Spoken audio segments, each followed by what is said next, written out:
Hello, good morning, जोहार। मैं राजू और आप देख रहे हैं 24 झारखंड न्यूज। चलिए जानते हैं झारखंड की आज की 25 मुख्य बड़ी खबरों को। झारखंड में विस्थापन आयोग का गठन करेगी हेमंत सरकार, तैयार होगा डाटाबेस। झारखंड की हेमंत सोरेन सरकार यहां विस्थापन आयोग का गठन करेगी। सोमवार को मंत्रिमंडल विस्तार के तुरंत बाद बुलाए गए कैबिनेट की मीटिंग में इसका प्रस्ताव रखा गया। जानकारी मिली कि इसके तहत डाटाबेस तैयार किया जाएगा। खनन क्षेत्रों का भी दस्तावेज तैयार किया जाएगा। मुख्यमंत्री हेमंत सोरेन ने कैबिनेट मीटिंग खत्म होने के बाद पत्रकारों को यह जानकारी दी। मुख्यमंत्री ने बताया कि डाटाबेस में इस बात का पूरा ब्यौरा शामिल किया जाएगा कि खनन गतिविधियों की वजह से झारखंड के अलग अलग इलाकों में आमजन क्या खोते हैं, इसका क्या प्रभाव पड़ता है। बहुत जल्द इसका मसौदा तैयार किया जाएगा। मुख्यमंत्री हेमंत सोरेन ने कहा कि प्रदेश में लंबे समय से विस्थापन आयोग की मांग हो रही थी। हमारी सरकार ने इसकी घोषणा कर दी है। जल्द इसको धरातल पर उतारा जाएगा, यह हमारी जिम्मेदारी है। उन्होंने कहा कि यह ऐसा मुद्दा है जिसे बहुत समय पहले हो जाना चाहिए था, लेकिन कोई बात नहीं, अब हमने फैसला लिया है। हम प्राथमिकता के आधार पर इसको धरातल पर उतारेंगे। इसी बीच धरना दे रहे सहायक पुलिस कर्मियों के बारे में मुख्यमंत्री ने कहा कि धरना प्रदर्शन छोड़े, सरकार वार्ता के लिए तैयार है, समस्याओं के समाधान के लिए तैयार है। जो भी समस्या है मिल बैठकर सुलझा लेंगे। उन्होंने कहा कि हमारी सरकार की नाक, कान और आंख है। हम सब सुनते हैं, समझते हैं और उसके समाधान के लिए प्रतिबद्ध भी हैं। उन्होंने कहा कि पुरानी योजनाओं की समीक्षा करने के बाद ही नई योजनाओं की लॉन्चिंग की जाएगी। पहले शिकायतों का निवारण होगा। हेमंत सोरेन की जमानत को ईडी ने सुप्रीम कोर्ट में किया चैलेंज, दी ये दलील। झारखंड के सीएम हेमंत सोरेन की जमानत के खिलाफ ईडी ने सुप्रीम कोर्ट का दरवाजा खटखटाया है। मिली खबर के मुताबिक ईडी ने हाईकोर्ट के जमानत के आदेश को गैरकानूनी बताया है। साथ ही सुप्रीम कोर्ट में याचिका दाखिल की है। ईडी ने अपने आवेदन में कहा कि हाईकोर्ट की टिप्पणी पक्षपातपूर्ण है। गौरतलब है कि हाईकोर्ट ने कहा था कि हेमंत सोरेन के खिलाफ कोई ठोस सबूत नहीं है। इसी के आधार पर सीएम को जमानत मिली है। साथ ही ईडी ने जमीन कारोबारी कमलेश को भी समन भेजा है। पिछले दिनों ईडी की छापेमारी में कमलेश के आवास से 1 करोड़ रुपए कैश और कारतूस मिले थे। बंगाल की खाड़ी की ओर बढ़ रहा मानसून टर्फ, झारखंड के 8 जिलों में वज्रपात का अलर्ट। मानसून टर्फ बंगाल की खाड़ी की ओर बढ़ रहा। जैसलमेर, चित्तौड़गढ़, रायसेन, मांडला, रायपुर, कलिंगपट्टनम होते हुए यह बंगाल की खाड़ी में पहुंचेगा। मौसम विभाग ने कहा कि झारखंड में 9 जुलाई को कहीं कहीं गरज के साथ वज्रपात हो सकता है। भारत मौसम विज्ञान विभाग के रांची स्थित मौसम केंद्र ने कहा कि आने वाले दिनों में झारखंड के तापमान में 2 से 3 डिग्री सेंटीग्रेड तक की गिरावट आएगी। हालांकि अभी 3 दिनों तक अधिकतम तापमान में किसी बड़े बदलाव की उम्मीद नहीं है। मौसम विभाग के मुताबिक 9 जुलाई को झारखंड में कहीं कहीं गरज के साथ वज्रपात होने का अनुमान है। इसके बाद 2 दिन यानी 10 और 11 जुलाई के लिए कोई चेतावनी नहीं दी गई है।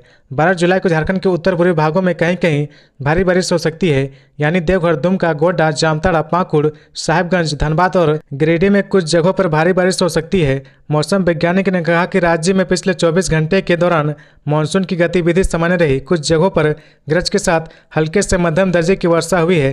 कुछ जगहों पर भारी वर्षा भी हुई है। खबरों में आगे बढ़ने से पहले अगर अभी तक आपने इस चैनल को सब्सक्राइब नहीं किया तो प्लीज सब्सक्राइब कर ले, जिससे झारखंड की हर छोटी सी बड़ी खबर की अपडेट आप तक पहुंचता रहे। मंत्री बनने के बाद दीपिका पांडे बोली, समय कम है और काम ज्यादा करना है। महागामा विधायक दीपिका पांडे सिंह ने सोमवार को मंत्री पद की शपथ ली। शपथ ग्रहण के बाद कैबिनेट पहुंची मंत्री दीपिका पांडे सिंह ने कहा कि बहुत बड़ी जिम्मेदारी मुझे मिली है। समय बहुत कम है और बहुत काम करना है। मैं भरोसा दिलाती हूं कि आने वाला एक एक पल को झारखंड के लोगों के हित में लगाया जाएगा। इसके साथ ही उन्होंने कांग्रेस अध्यक्ष मल्लिकार्जुन खड़गे, राहुल गांधी, केसी वेणुगोपाल, मुख्यमंत्री हेमंत सोरेन, झारखंड प्रदेश प्रभारी गुलाम अहमद मीर और प्रदेश अध्यक्ष राजेश ठाकुर का धन्यवाद किया।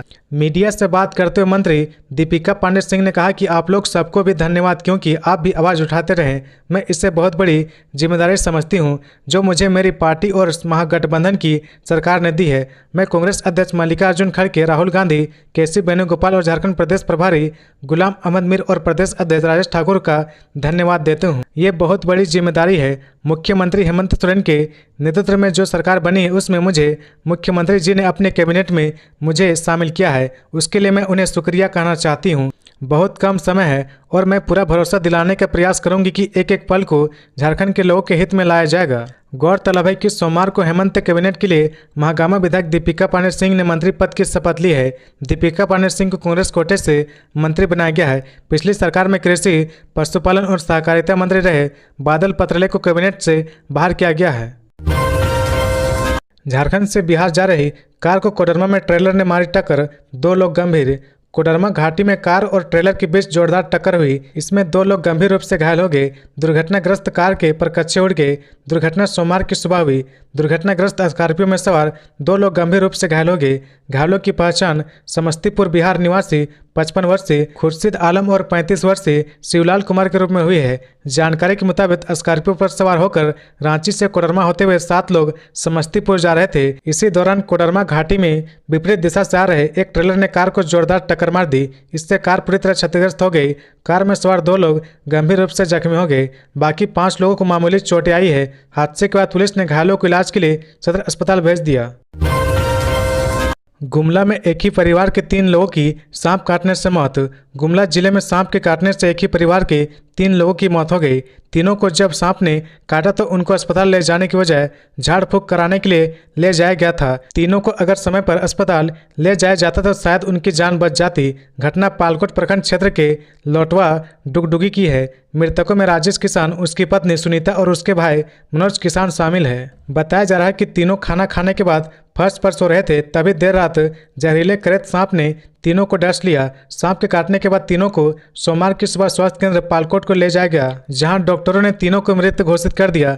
मृतक के भाई भुवनेश्वर किसान ने बताया कि रात का समय होने और सड़क न होने के कारण गांव में झाड़ फूंक की गई। इसके बाद सुबह भी कोई वाहन गांव तक नहीं पहुंचा, जिसके कारण ग्रामीणों को इकट्ठा कर तीनों को कंधे पर उठाकर सामुदायिक स्वास्थ्य केंद्र ले जाया गया, जहां डॉक्टरों ने बताया कि अगर समय पर पहुंच जाते तो तीनों की जान बच सकती थी।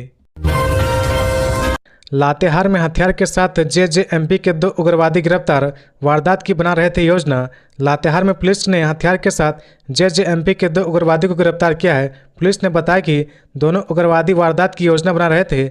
लातेहार पुलिस को यह कामयाबी अधीक्षक अंजनी अंजन को मिली गुप्त सूचना के आधार पर मिली है। पुलिस ने बताया कि लातेहार में 4 हथियार के साथ जेजेएमपी के 2 उग्रवादी गिरफ्तार किए गए हैं। दोनों की गिरफ्तारी गारो थाना क्षेत्र से की गई है, जहां वे हिंसक घटना को अंजाम देने की योजना बना रहे थे। मंत्री बनने के बाद बोले इरफान अंसारी, समय कम है, 2020 खेलूंगा और बीजेपी को भगाऊंगा। मंत्री पद की शपथ लेने के बाद इरफान अंसारी ने कहा कि बीजेपी की करारी हार हुई है। हमारी पार्टी टेस्ट वनडे नहीं 2020 होगा। समय कम है, इसलिए मैं 2020 खेलूंगा और बीजेपी को राज्य से भगाऊंगा। मुझ पर विश्वास जताने के लिए मैं कांग्रेस अध्यक्ष मल्लिकार्जुन खड़गे, राहुल गांधी, केसी वेणुगोपाल, मुख्यमंत्री हेमंत सोरेन, झारखंड प्रदेश प्रभारी गुलाम अहमद मीर और प्रदेश अध्यक्ष राजेश ठाकुर का धन्यवाद देता हूं। इरफान अंसारी ने कहा कि हमारी पार्टी सेमीफाइनल नहीं फाइनल के लिए तैयार है। मैच फिसनर आ गया है, अब तबाड़तोड़ बल्लेबाजी होगी। मैं झारखंड से बीजेपी को खदेड़ने का काम करूंगा। जो बोलबाला इन लोगों का, इसे मैं खत्म करूंगा।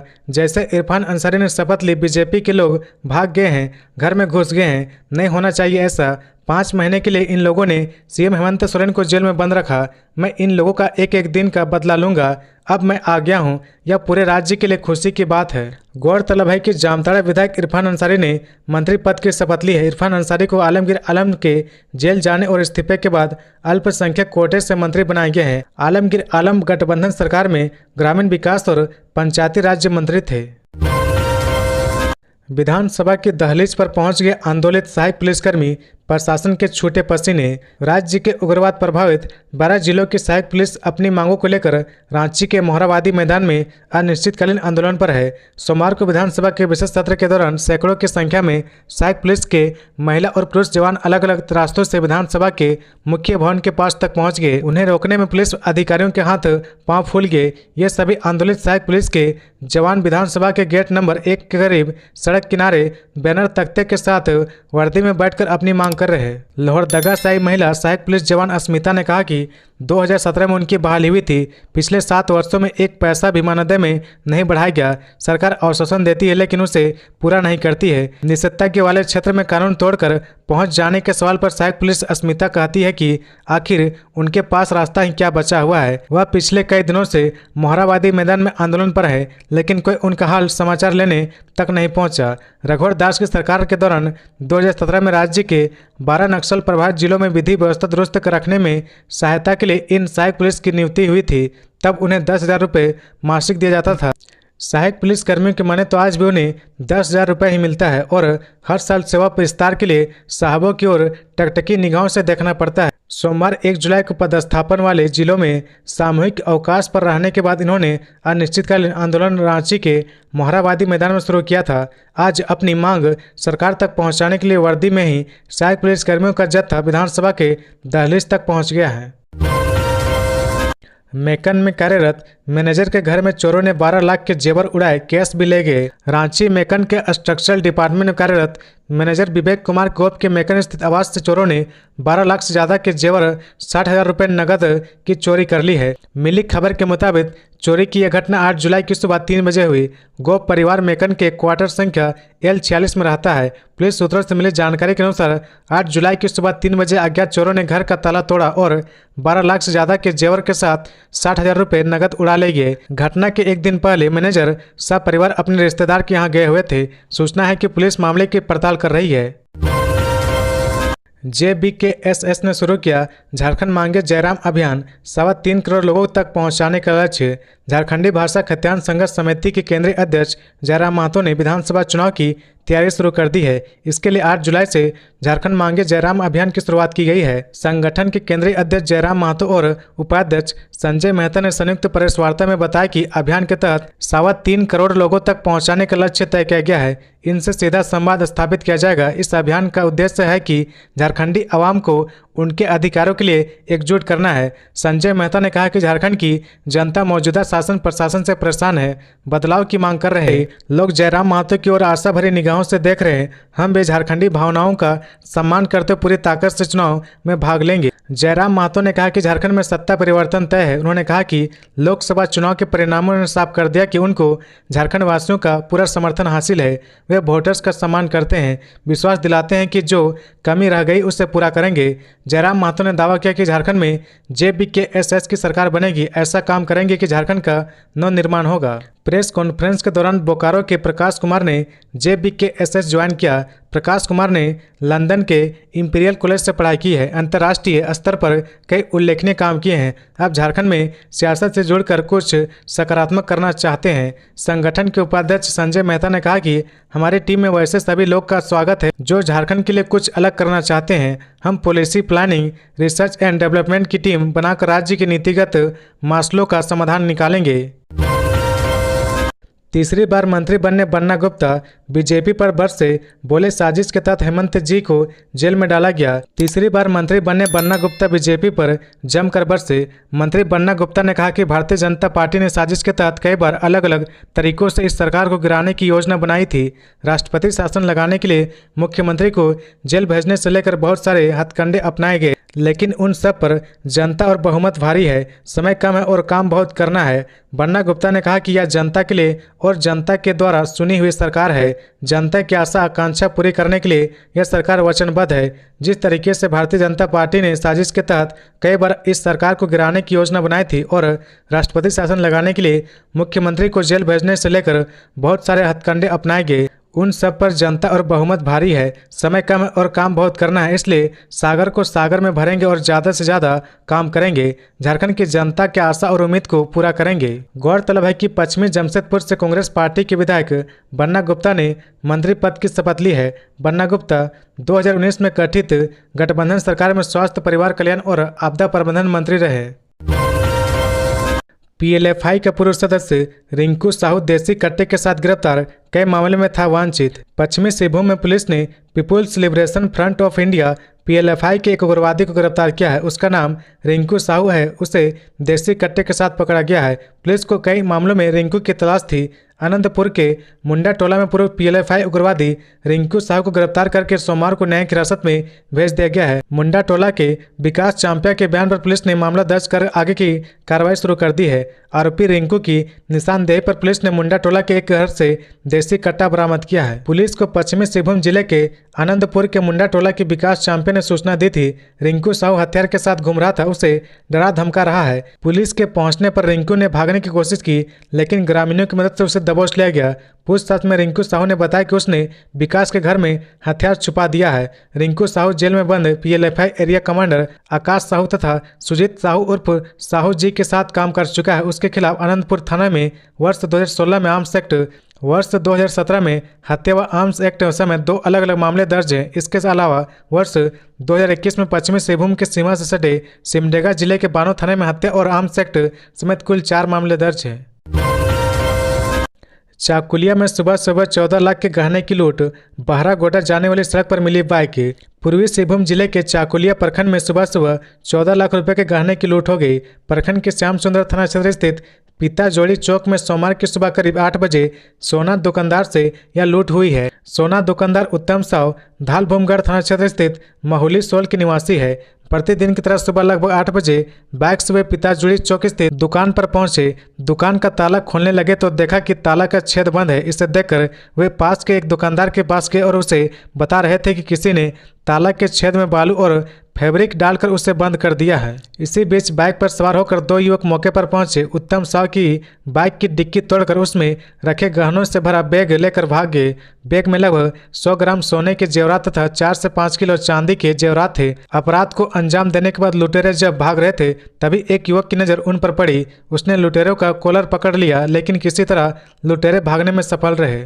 मामले की सूचना श्याम सुंदर थाने की पुलिस को दे दी गई है। श्याम सुंदर थाने के SI नरेश राम मामले की छानबीन में जुट गए हैं। गहनों की लूट में इस्तेमाल की गई बाइक बहरागोड़ा जाने वाली सड़क पर बांसदा के समीप NH के किनारे खड़ी मिली। पुलिस उस बाइक के सहारे लुटेरों तक पहुंचने का प्रयास कर रही। दुकान के पास मौजूद स्थानीय लोगों ने बताया कि लुटेरों ने हेलमेट भी नहीं पहना था।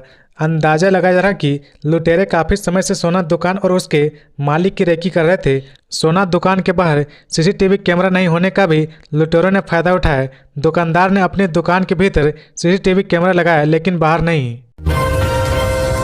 बोकारो के गोमिया में 2 लोग मृत मिले। कुनार नदी की झाड़ी में फंसा मिला एक शव। बोकारो जिला के गोमिया प्रखंड में सोमवार को 2 लोगों के शव मिले हैं। इनमें से एक का शव कुनार नदी की झाड़ी में फंसा मिला। दूसरे व्यक्ति की मौत अज्ञात वाहन की चपेट में आने से हुई। दोनों शव बेरमो अनुमंडल के गोमिया और IEL थाना क्षेत्र में मिले। गोमिया थाना क्षेत्र के हजारी मोड़ स्थित पेट्रोल पंप के निकट रविवार की रात को एक व्यक्ति घायल अवस्था में मिला था। गोमिया थाना की पेट्रोलिंग पार्टी ने उसे तत्काल गोमिया सामुदायिक स्वास्थ्य केंद्र में भर्ती कराए।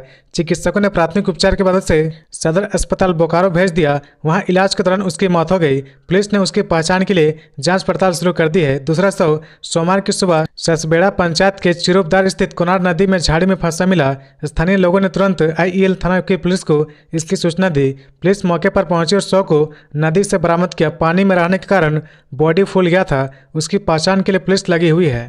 तो ये थी आज की झारखंड की टॉप बड़ी खबरें। इसी तरह झारखंड की हर छोटी सी बड़ी खबर देखने के लिए आप हमारे चैनल 24 झारखंड न्यूज को सब्सक्राइब करके बेल आइकन प्रेस कर ले, जिससे झारखंड की हर छोटी सी बड़ी खबर की अपडेट आप तक पहुंचता रहे। तो आज के लिए बस इतना ही। हमें दीजिए इजाजत, फिर मिलते हैं नेक्स्ट न्यूज में।